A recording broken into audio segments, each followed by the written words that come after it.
Hi guys, welcome back to my channel, Kelvin here. So the other day I came upon a very interesting comment saying Axie Infinity is a Ponzi scheme, need constant flow of new members and profits coming from new players. And since I don't immediately have the answer to this, I went and do what I do best. Do a research whether Axie Infinity or NFT games in general are just Ponzi schemes and whether the creators are just there to suck our money to what big. And oh wow, I didn't realize how deep the rabbit hole was, because the answer is not as clear-cut as you might think. So in this video, I will try to answer this simple yet difficult question. Are NFT games Ponzi schemes? But before I start, I would greatly appreciate it if you can help to tap the like button, because it will help out with the channel a lot. In return, I will show you a happy hamster. Alright, let's start right now. So at first, when I saw this comment, my initial reaction was, NFT games are not Ponzi schemes. But after thinking it through, I wasn't sure anymore. I then tried asking you guys whether it's a Ponzi scheme or not, and majority of you guys think it's a Ponzi scheme. So how? Okay, let's take a step back, because maybe some of you will be like, what's a Ponzi scheme? Can eat one lah. The Ponzi scheme was named after a guy called Charles Ponzi. This is a simple image of how a Ponzi scheme works. You have the boss here, he's the one that comes up with this whole idea. He recruits a few investors and tells them, if you invest your money, you will what big.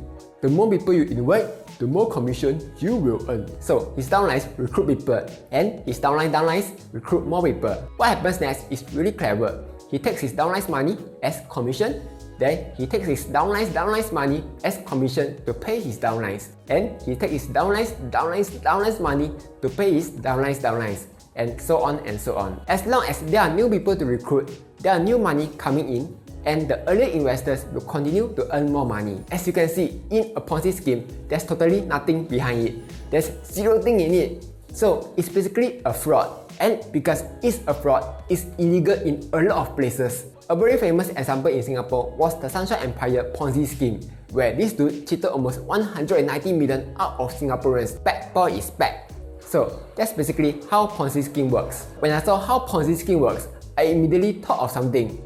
No lah, of course, I'm not thinking of starting one, but instead, I thought of the stock market. Doesn't the stock market look very similar to a Ponzi scheme? It has quite a few similarities. First, it is multi-leveled. Think about this. At the top, you have the company, right? They issue shares, and they say, if you invest in our shares, and if you do well, you will what big. So, the first batch of investors pay money to buy shares during IPO. Then comes the strategy that's familiar to all of us. Buy low, sell high. The first batch of investors sell the stocks to the second batch of investors, and the first batch of investors what big. The second batch of investors profit by selling the stocks to the third batch of investors, and this continue on and on. Over time, as the company grows, people feel that the stocks are worth more and more, and they are willing to pay a higher price for the stock. Tesla, anyone? Second, stock investing also promises that it will give you good returns, right? You hear about people becoming millionaires by investing in stocks, or even achieving financial independence and early retirement. That's the main reason why we are all investing our money, because we feel that we can quite big. Third, existing stock investors are asking new investors to join. Like, I even make videos to talk about how good stock investing is. Talk until my saliva also dry. And when more people join, they'll pump up the stocks so that early investors can just sell the stocks and profit off it. So is the stock market a Ponzi scheme? I did some research, and by research I mean check out Reddit, and the simple answer is no. The stock market is not a Ponzi scheme. There are a few differences between the stock market and a real Ponzi scheme. First, in a Ponzi scheme, it will promise high returns with little or no risk, regardless of market conditions. But we all know that stock market doesn't promise any returns. If the market goes up, then all of us will earn money. If the market goes down, we will lose a bit of money on paper and cry a bit lah, of course. Yes, I know that there are analysts or YouTubers that say that Tesla could reach 3,000 by 2025. But that's not a promise. That is just a price target. Got difference one nah. Second, while there's nothing behind a Ponzi scheme, in stocks, there's a real company with real buildings and real people working in it. They create and deliver their products or services to the public. If they do well, their earnings increases. If they do badly, then too bad, the company loses money. Third, this is the biggest difference. Ponzi schemes require existing investors to constantly invite new investors in. And when there are no more new investors, a Ponzi scheme will run out of money and it will just collapse. Whereas for the stock market, even though it has been around for so long, and there are so many crashes here and there, it has never collapsed because stonks. Just kidding, not because stonks, because there's a real company behind the stocks.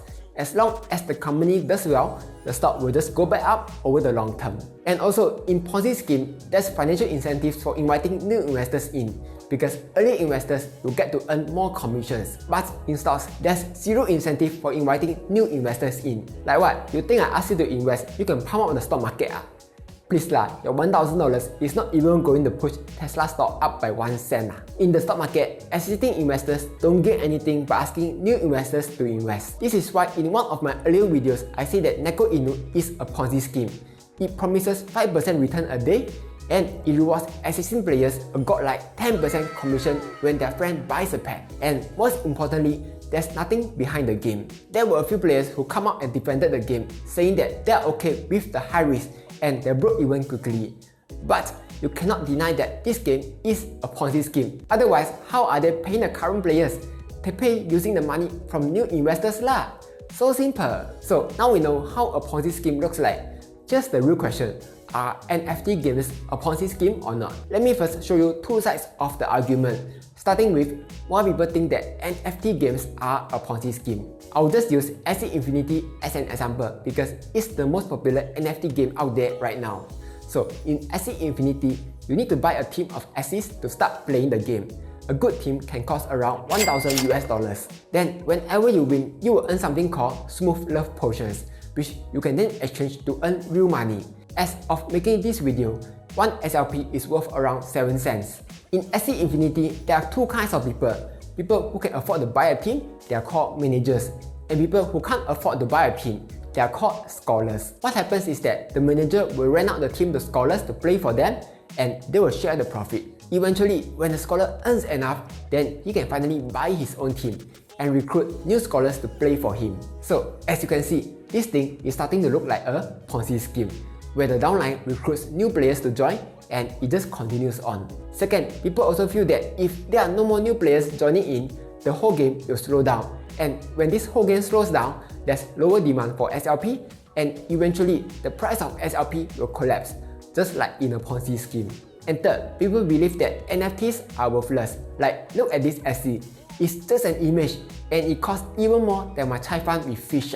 So because of these few reasons, they feel that NFT games are Ponzi schemes. Now, let me show you the other side of the argument. Why do people think that NFT games are not Ponzi schemes? First, in Axie Infinity, there's an entire economy going on.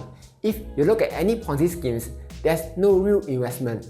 They are just taking new investors' money and paying the initial investors. In Axie Infinity, you can earn SLP by winning bettors, which you can then exchange for money. Or you can also use SLP for breeding to create new Axies. The team plans to add more features to Axie Infinity, like mini games and land.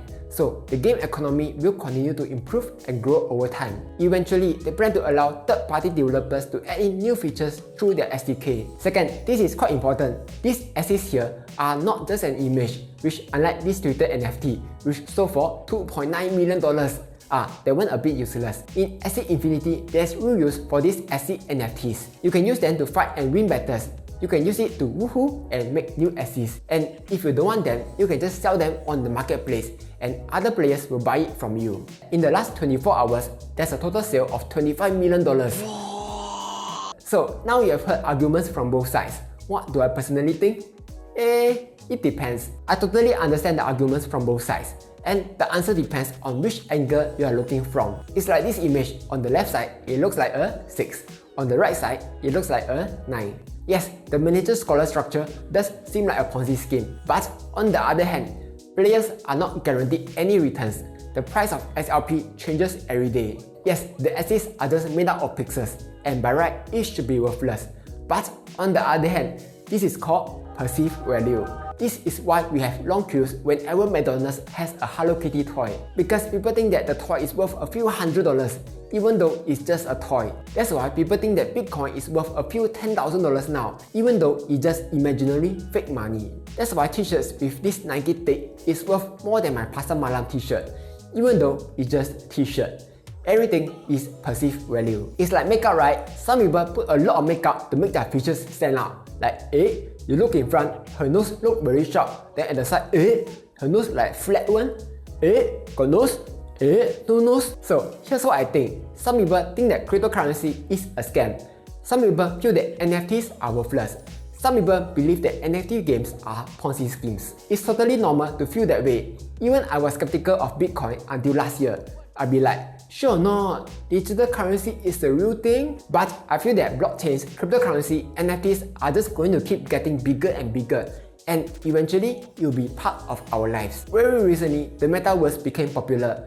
Metaverse is a virtual 3D world where you can one day go to work, go to school, go concert and play games all in this 3D world. Other than Cai Fan, of course, you still need to go downstairs to buy your Cai Fan. When the metaverse becomes big, there will be one day when you can own digital assets in a virtual 3D world. That's where NFTs and digital currencies will really become useful. What do you personally think? Are NFT games a Ponzi scheme? Let me know down in the comments below. So that's all for this video. Like, share and subscribe as I'll be posting new videos every Monday, Wednesday and Friday.